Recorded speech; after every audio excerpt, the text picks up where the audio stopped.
आणि यानंतर वळूयात आणखीन काही महत्त्वाच्या बातम्यांकडे। राज्य आपत्ती व्यवस्थापन समितीमध्ये एकनाथ शिंदे यांच्या प्रवेशाचा मार्ग मोकळा झालाय। मंत्रालयामध्ये पार पडलेल्या राज्य मंत्रिमंडळाच्या बैठकीत आपत्ती व्यवस्थापन समितीच्या नियमांमध्ये बदल करण्याचा निर्णय घेण्यात आलाय।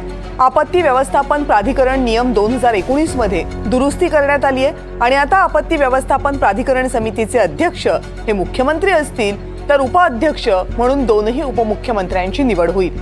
आपत्ती व्यवस्थापन समितीमध्ये समावेश झाला नव्हता, त्यामुळे उपमुख्यमंत्री एकनाथ शिंदे अस्वस्थ होते। विशेष म्हणजे दुसरे उपमुख्यमंत्री अजित पवार यांचा मात्र या समितीमध्ये समावेश करण्यात आला होता।